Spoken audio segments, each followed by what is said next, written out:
Luc Bussière, professeur à l'Université de Hearst, est avec nous en studio. Bonjour. Bonjour. Vient nous présenter son cours Questions contemporaines sur la mort et le deuil. Tout d'abord, d'où nous vient cet intérêt-là pour cette matière-là, dans le fond, le sujet assez touchy, on pourrait dire. Oui, touchy puis inattendu.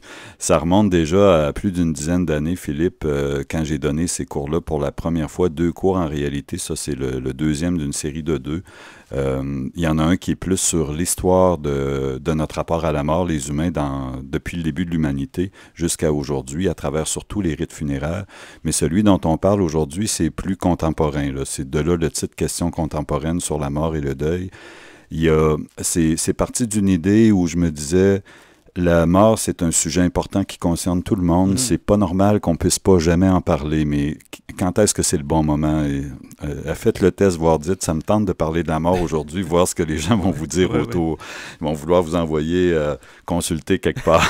Fait que l'idée, c'était de créer un cours, de créer un lieu, puis un moment où on allait pouvoir parler de ça. Puis à travers ça, de plusieurs questions, donc questions contemporaines autour de la mort, que ce soit l'euthanasie, le suicide assisté, les soins palliatifs ou l'accompagnement des mourants, le deuil, une bonne partie du cours porte sur le deuil, ce phénomène-là, puis c'est un cours qui a à la fois une cote de sociologie et de psychologie parce qu'on regarde bien sûr le processus de deuil vu par l'individu, vécu par l'individu, mais est-ce qu'il est le même d'une culture à l'autre aussi, puis d'une période historique à l'autre? Fait que c'est toutes sortes de questions autour de la mort et du deuil, même une autre question là, dont on entend souvent parler dans les médias, là, en anglais, on parle de NDE, Near Death Experience, ou en français, les EMI, Expérience de mort imminente. Une question comme celle-là, qu'est-ce qu'on en sait jusqu'à maintenant d'un point de vue scientifique, mais aussi pour d'autres personnes qui le voient d'une façon plus spirituelle, disons. Est-ce que ça nous donne vraiment des indications sur ce qui nous attend après la mort? Comme vous avez dit en pré-entrevue, il y a quand même beaucoup de demandes pour ça. Le monde ne sont pas gênés d'aller vers ça. Non, finalement, au fil des années comme ça, là, sur les 3 campus de l'université, dans les 2 cours que j'ai offerts, puis sur une base à peu près aux 2 ans, là, avec des interruptions dans tout ça pendant que j'ai été occupé à autre chose, là, à refaire un doctorat justement en études sur la mort, entre autres. Mais on a eu 400 inscriptions dans ces cours-là, alors qu'au départ, on se demandait, là, mes collègues me taquinaient un peu en disant, Luc, tu parles d'un sujet, tu vas faire peur au monde avec ça, mais il y en a un intérêt pour ça, puis un besoin, je pense, c'est vraiment... s'il y a quelque chose qui nous attend tous, là, c'est ça, là, c'est un destin pour tout le monde, plus ou moins lointain, on le sait pas, mais ça fait partie de la mort, et je dis souvent à mes groupes, donner un cours sur la mort, étrangement, là, vous allez vous apercevoir que finalement, c'est beaucoup plus un cours sur la vie, ça nous fait réfléchir sur comment on fonctionne actuellement, puis comment on organise nos vies avec toutes les questions que ça soulève.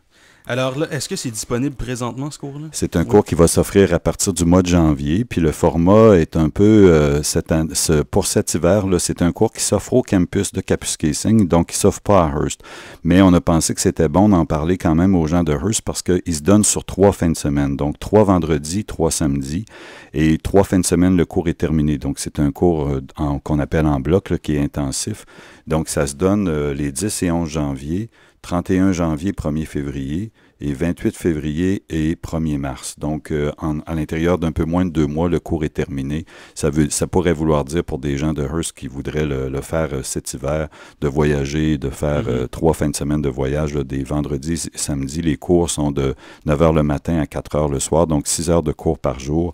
Puis ça sous-entend que les méthodes pédagogiques aussi sont adaptées dans un format de cours intensif comme ça.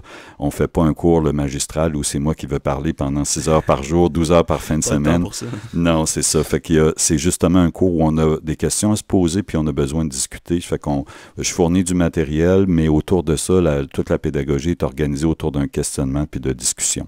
Alors là, on peut s'inscrire présentement. Est-ce qu'on se rend à l'Université de Hearst? Oui, même si le cours s'offre à Cap, l'inscription peut se faire ici au campus. C'est du 11 au 22 novembre, là, de 8h30 le matin à 4h30 le soir. Alors, on a jusqu'au 22 novembre pour s'inscrire. Le cours s'appelle Questions contemporaines sur la mort et le deuil. Merci beaucoup, M. Bussière. Merci, Philippe.